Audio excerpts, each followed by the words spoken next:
दोस्तों the moving average convergence divergence, जिसको कि हम लोग मैकडी इंडिकेटर के नाम से भी बुलाते हैं, ये काफ़ी ज़्यादा पॉपुलर टेक्निकल इंडिकेटर होता है जिसका कि ट्रेडर्स इस्तेमाल करते हैं।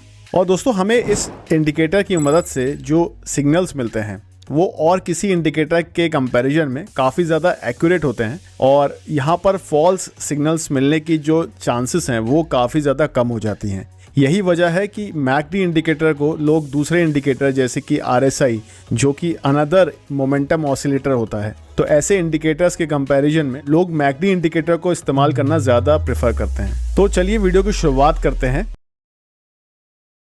सबसे पहले ये समझ लेते हैं कि एक मैकडी इंडिकेटर काम कैसे करता है। तो एक मैकडी इंडिकेटर में हमें 4 कंपोनेंट्स देखने को मिलते हैं। सबसे पहले जो 2 कंपोनेंट्स होते हैं, number 1 McD line and number 2 signal line. तो जो मैकडी लाइन होती है वो ज़्यादा प्राइस सेंसिटिव होती है, तो इसमें आपको थोड़ी सी अनइवन मूवमेंट आपको देखने को मिलेगी क्योंकि ये जो लाइन है दोस्तों ये प्राइसेस से ज़्यादा सेंसिटिव होती है। इसके कंपैरिजन में जो सिग्नल लाइन होती है ये प्राइसेस से काफ़ी स्लोली रिएक्ट करती है, जिसकी वजह से आप देखोगे कि ये काफ़ी ज़्यादा स्मूथ, मतलब ये लाइन काफ़ी ज़्यादा इवनली स्प्रेड है as compare to the MACD line. अब इसके बाद आ जाता है हिस्टोग्राम, जो कि सिंपली हमें मैकडी लाइन और सिग्नल लाइन के बीच में जो डिफरेंस है उसके बारे में बताता है। उदाहरण के तौर पे जब मैकडी लाइन सिग्नल लाइन को नीचे से क्रॉस करके ऊपर की ओर जाती है तो हिस्टोग्राम ग्रीन हो जाता है, और वहीं जब मैकडी लाइन सिग्नल लाइन को ऊपर से क्रॉस करके नीचे की ओर जाती है तब हिस्टोग्राम रेड हो जाता है। ये जो 2 लाइंस के बारे में हमने डिस्कशन करा, मैकडी लाइन और सिग्नल लाइन, इनके बीच में कितनी ज़्यादा गैप है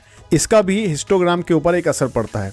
तो एग्जाम्पल के तौर पर मान लीजिए अगर ये जो गैप है मैकडी लाइन और सिग्नल लाइन के बीच में गैप काफ़ी ज़्यादा है तो हिस्टोग्राम ज़्यादा बड़ा होगा, हिस्टोग्राम बड़ा होता जाएगा। और वहीं अगर ये मैकडी लाइन और सिग्नल लाइन के बीच में गैप काफ़ी स्मॉल है तो हिस्टोग्राम भी आपको काफ़ी छोटा देखने को मिलेगा। अब इसके बाद जो एक आखिरी कंपोनेंट आ जाता है दोस्तों इस इंडिकेटर का, वो है इसकी ज़ीरो लाइन, जो कि सिंपली हमें मैकडी इंडिकेटर का जो सेंटर पार्ट है उसको ये रिप्रेजेंट करती है। तो ये 4 इंपॉर्टेंट कंपोनेंट होते हैं एक मैकडी इंडिकेटर के। अब दोस्तों ट्रेडर्स इस इंडिकेटर का इस्तेमाल मोमेंटम को आइडेंटिफाई करने के लिए करते हैं। जो हमने यहाँ पर फर्स्ट 2 कंपोनेंट्स डिस्कस किए, मैकडी लाइन और सिग्नल लाइन, तो उसके बीच में जब एक क्रॉसओवर होता है उस क्रॉसओवर को दोस्तों हम लोग मोमेंटम को फाइंड आउट करने के लिए करते हैं। तो चलिए एक एग्जाम्पल देख लेते हैं।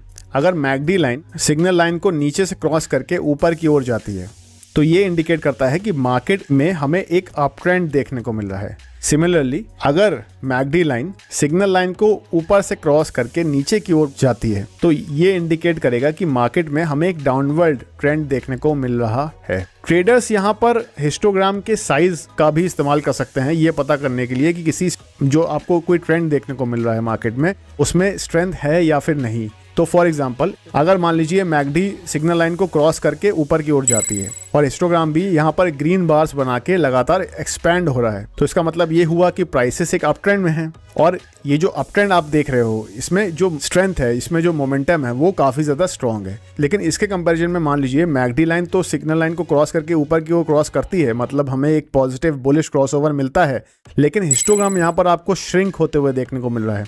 तो इसका मतलब होगा कि प्राइसेस भले ही अप ट्रेंड में है लेकिन यहाँ पर ये जो अप ट्रेंड है ये काफ़ी ज़्यादा वीक हो चुका है, मतलब यहाँ पर मोमेंटम लगातार वीक होता जा रहा है। अब यहाँ पर एक सवाल ये खड़ा होता है कि अगर मैकडी इंडिकेटर मूविंग एवरेजेस के ऊपर बेस्ड है तो यहाँ पर हम लोग मैकडी इंडिकेटर का इस्तेमाल करें ही क्यों ना हम लोग सीधे मूविंग एवरेजेस का इस्तेमाल कर लें। तो यहाँ पर आपके सामने चार्ट्स पर मैंने मैकडी इंडिकेटर अप्लाई किया हुआ है डिफ़ॉल्ट सेटिंग्स, और प्राइसेस में आप देख सकते हैं यहाँ पर 2 EMA लाइन्स आपको देखने को मिल रही हैं, 12 और 26 EMA। तो यहाँ पर आप जैसे देख सकते हैं कि जब भी यहाँ पर प्राइसेस में मूविंग एवरेजेस लाइंस जो हमने अप्लाई करी हैं 12 और 26 EMA, इनमें जब भी क्रॉसओवर होगा तो नीचे यहाँ पर मैकडी इंडिकेटर में जो मैकडी लाइन है वो ज़ीरो लाइन के साथ भी क्रॉसओवर करती है। लेकिन दोस्तों यहाँ पर मैंने आपको क्या बताया था कि हमें यहाँ पर मैकडी लाइन और ज़ीरो लाइन के बीच में क्रॉसओवर नहीं देखना होता है, हमें यहाँ पर क्रॉसओवर देखना होता है मैकडी लाइन और सिग्नल लाइन के बीच में। आप जैसा कि यहाँ पर देख सकते हैं कि जो क्रॉसओवर हुआ है यहाँ पर प्राइसेस में 12 और 26 EMA में, उससे कहीं ज़्यादा पहले यहाँ पर हमें मैकडी और सिग्नल लाइन के बीच में क्रॉसओवर देखने को मिल गया था। तो इसका मतलब ये हुआ कि जो मैकडी लाइन और सिग्नल लाइन का क्रॉसओवर है वो हमें मूविंग एवरेजेस लाइन के कंपैरिजन में जल्दी यहाँ पर एक बाइंग या सेल सिग्नल हमें यहाँ पर जनरेट हो जाता है with the help of McD indicator.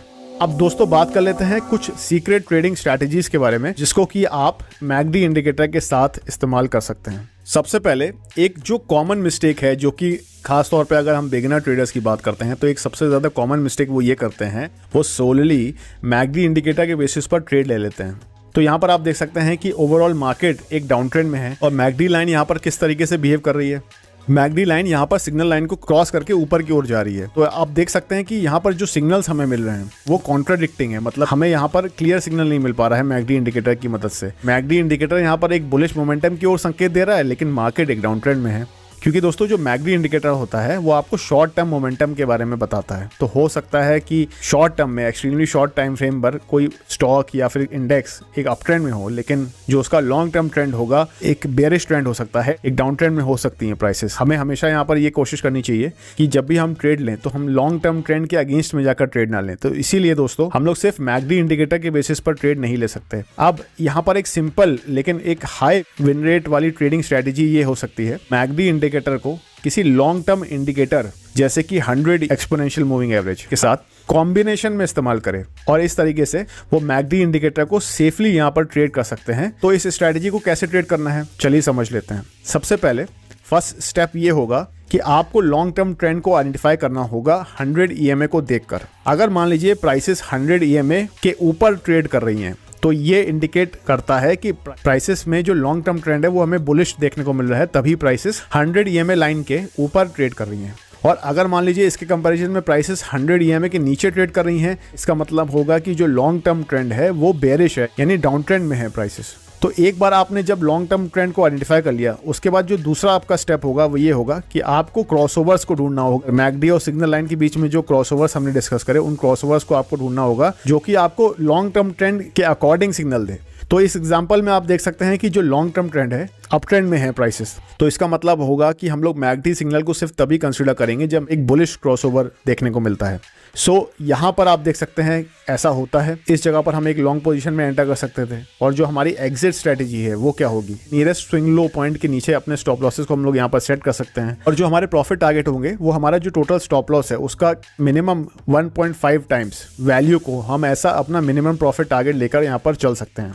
और जैसा कि आप देख सकते हैं इस ट्रेड में हम लोग अच्छा खासा प्रॉफिट अर्न कर सकते थे। अब एक और एग्जांपल देख लेते हैं। इस चार्ट पर आप देख सकते हैं कि प्राइसेस 100 EMA के नीचे ट्रेड कर रही हैं, जिससे हमें पता चल रहा है कि जो लॉन्ग टर्म ट्रेंड है वो बेयरिश है, यानी डाउन ट्रेंड में है प्राइसेस। तो दोस्तों अब हमें यहाँ पर क्या करना है, हमें यहाँ पर मैकडी में बेयरिश क्रॉसओवर को आइडेंटिफाई करना है। तो यहाँ पर आप देख सकते हैं एक इस तरीके का सिग्नल जनरेट होता है। तो यहाँ पर हम इस जगह पर एक शॉर्ट एंट्री ले सकते थे और हमारे स्टॉप लॉस को हम नियरेस्ट स्विंग हाई पॉइंट के ऊपर प्लेस कर देते और जो हमारे मिनिमम प्रॉफिट टारगेट होते वो अगेन जो हमारा स्टॉप लॉस की टोटल वैल्यू है उसका 1.5 टाइम जो वैल्यू है वो बन जाते हमारे मिनिमम प्रॉफिट टारगेट। और यहाँ पर आप जैसा कि देख सकते हैं प्राइसेस ने हमारे प्रॉफिट टारगेट को काफ़ी आसानी से अचीव कर लिया। तो दोस्तों ये मैकडी क्रॉसओवर ट्रेडिंग स्ट्रेटजी एक बिगिनर्स के लिए काफ़ी ज़्यादा आसान ट्रेडिंग स्ट्रेटजी है जो कि आप इस्तेमाल कर सकते हैं मार्केट्स में ट्रेड करने के लिए, बी इट स्टॉक मार्केट या फॉरेक्स या क्रिप्टो। ये जो स्ट्रेटजी हमने डिस्कस करी ये बिगिनर्स के लिए तो काफ़ी अच्छी है, लेकिन जिन लोगों को मार्केट में ऑलरेडी काफ़ी ज़्यादा टाइम हो चुका है और यहाँ पर वो काफ़ी ज़्यादा प्रॉफिट्स अर्न करना चाहते हैं मैकडी इंडिकेटर की मदद से, तो आप लोग दोस्तों सिंपली इस बिगिनर क्रॉसओवर स्ट्रैटेजीज पर रिलाई नहीं कर सकते। अगर आपको अच्छा प्रॉफिट अर्न करना है तो यहाँ पर कुछ एडवांस्ड टेक्निक्स हैं जिसका कि आप इस्तेमाल कर सकते हैं और मैकडी इंडिकेटर को यहाँ पर आप सक्सेसफुली ट्रेड कर सकते हैं। ये जो क्रॉसओवर्स हैं दोस्तों जो हमने डिस्कस करे, ये ट्रेंडिंग मार्केट में तो बहुत अच्छे से काम करते हैं, लेकिन जब मार्केट साइडवेज मूव करती है, रेंज में मूव करती है, जैसे कि आप यहाँ चार्ट्स पर देख रहे हैं, तो इस तरह की क्रॉसओवर ट्रेडिंग स्ट्रेटजी पॉसिबल है कि आपको काफी ज्यादा फॉल्स सिग्नल्स जनरेट करके दे। इसीलिए अगर आपको अपने ट्रेड की सक्सेसफुल होने की प्रोबेबिलिटी को इंक्रीज करना है तो मैं ये रिकमेंड करूंगा कि आप लोग एक एडवांस्ड इस स्ट्रेटजी का एक एडवांस्ड वर्जन यहाँ पर आप इस्तेमाल करें, जो कि है कि आप मैकडी को प्राइस एक्शन के साथ कॉम्बिनेशन में इस्तेमाल करें। तो सबसे पहला स्टेप ये है कि हमें एक टाइम फ्रेम को सेलेक्ट करना है। मैं 4 आवर टाइम फ्रेम का इस्तेमाल कर रहा हूँ। दूसरा स्टेप ये है कि आपको चार्ट्स पर एक की लेवल जैसे सपोर्ट या रेजिस्टेंस को आइडेंटिफाई करना है इस टाइम फ्रेम के अंदर।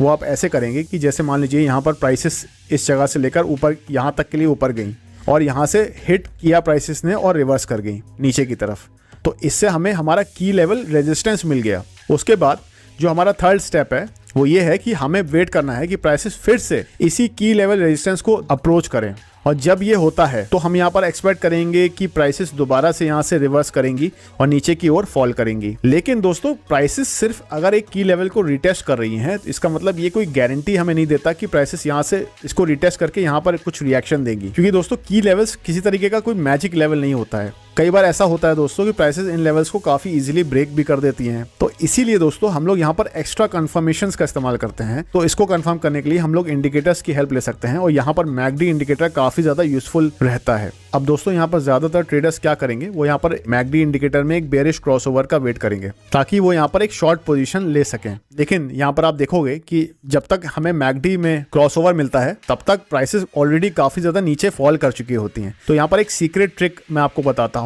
जिसकी मदद से आप लोग यहाँ पर जल्दी ट्रेड में एंटर हो सकते हैं। और वो ट्रिक ये है कि आपको यहाँ पर जूम इन करना होगा चार्ट में। और वो आप कैसे करोगे, वो आप ऐसे करेंगे कि आप अपने टाइम फ्रेम को कम कर देंगे। तो यहाँ पर आपको 2 टाइम फ्रेम घटाने हैं। मतलब जैसे हम अभी 4 आवर चार्ट्स पर देख रहे थे, तो आपको 2 टाइम फ्रेम नीचे यानी 2 आवर चार्ट पर आप जाकर क्रॉसओवर्स को आइडेंटिफाई करना होगा। अब यहाँ पर आपके सामने है 2 आवर चार्ट और यहाँ पर हमें सिर्फ इतना करना है कि हमें मैकडी में एक बेरिश क्रॉसओवर का वेट करना है। तो दोस्तों जैसे यहाँ पर इस स्मॉलर टाइम फ्रेम पर यानी 2 आवर टाइम फ्रेम पर एक बेरिश क्रॉसओवर देखने को मिलता है, तब दोस्तों हम यहाँ पर एक शॉर्ट पोजीशन में एंटर हो सकते थे। अब चलिए चलते हैं वापस से 4 आवर चार्ट पर और इन दोनों एंट्रीज को कंपेयर करते हैं। और यहाँ पर आप देख सकते हैं कि अगर आप यहाँ पर शॉर्ट ट्रेड में एंटर करते 2 आवर टाइम फ्रेम के चार्ट्स पर जो क्रॉसओवर हुआ उसके बेसिस पर, तो आप इस जगह पर एंटर होते। लेकिन अगर आप 4 आवर टाइम फ्रेम के मैकडी इंडिकेटर के क्रॉसओवर के बेसिस पर ट्रेड में एंटर होते तो आप यहाँ जाकर एंटर होते ट्रेड में।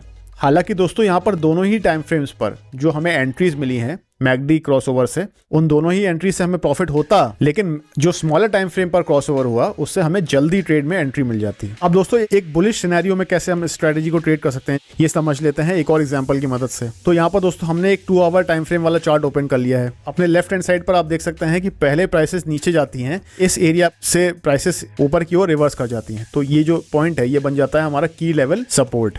और दोस्तों अगर मान लीजिए प्राइसेस दोबारा इन लेवल्स को अप्रोच करती हैं और यहाँ से रिएक्ट करके ऊपर की ओर जाने की कोशिश करती हैं, तो हमें ये मेक श्योर करना होगा कि ये जो हम अपसाइड मोमेंटम देख रहे हैं ये आगे भी कंटिन्यू होगा। तो यहाँ पर हमारे पास अभी 2 आवर टाइम फ्रेम है। अब हम यहाँ पर ओपन कर लेंगे 45 मिनट टाइम फ्रेम। ये मैं आपको सिर्फ एग्जांपल के लिए बता रहा हूँ। आपको जो भी आप टाइम फ्रेम यूज कर रहे हो उससे 2 टाइम फ्रेम नीचे घटाकर आपको मैकडी क्रॉसओवर को यहाँ पर आइडेंटिफाई करना है। जैसे ही यहाँ पर मैकडी लाइन सिग्नल लाइन को नीचे से क्रॉस करके ऊपर की ओर मूव करती है, मतलब एक बुलिश क्रॉसओवर देखने को मिलता है, हम यहाँ पर एक लॉन्ग यानी बाय साइड के ट्रेड में एंटर कर सकते हैं। अब चलिए वापस चलते हैं 2 आवर टाइम फ्रेम पर और दोस्तों यहाँ पर हम अपने स्टॉप लॉसेस को की लेवल सपोर्ट के नीचे प्लेस कर सकते हैं और हमारे जो मिनिमम प्रॉफिट टारगेट होंगे वो होंगे 1.5 टाइम्स जो हमारा स्टॉप लॉस वैल्यू है उसके कंपैरिजन में एटलीस्ट 1:1.5 का रिस्क टू रिवॉर्ड रेशियो हमें यहाँ पर लेके चलना है। और जैसा कि आप यहाँ देख सकते हैं कि ये जो ट्रेड इसमें हम यहाँ पर अच्छा खासा प्रॉफिट अर्न कर सकते थे। तो अभी दोस्तों मैंने आपके साथ कुछ high win rate McD trading strategies यहाँ पर शेयर करी। अगर इससे आपको कुछ वैल्यू मिली है, कुछ नया सीखने को मिला है, तो मैं आपसे सिर्फ इतना रिक्वेस्ट करूंगा कि अपने टाइम से 2 सेकंड का समय निकालकर वीडियो को लाइक जरूर करें और चैनल को सब्सक्राइब जरूर कर लीजिएगा। साथ ही साथ बेल नोटिफिकेशन ऑन कर लीजिएगा, क्योंकि दोस्तों इस चैनल पर हम इस तरीके का क्वालिटी एजुकेशन कंटेंट आपके लिए लेकर आते रहते हैं। चार्ट पैटर्न्स के ऊपर अगर आपने अपनी लर्निंग स्टार्ट की है तो ये वीडियो आप जाकर देख सकते हैं। इसमें मैंने 10 सबसे ज्यादा कॉमनली बनने वाले chart patterns, highly profitable chart patterns जिनको हम कह सकते हैं, उन चार्ट पैटर्न्स को इस वीडियो में हमने डिटेल में डिस्कस किया है। तो इस वीडियो को जाकर जरूर देखिएगा। अभी के लिए इतना ही दोस्तों, मिलते हैं अगले वीडियो में। मेरा नाम है सौरभ, आप देख रहे थे इन्वेस्टोनॉमिक्स। नमस्कार, गुड बाय, जय हिंद।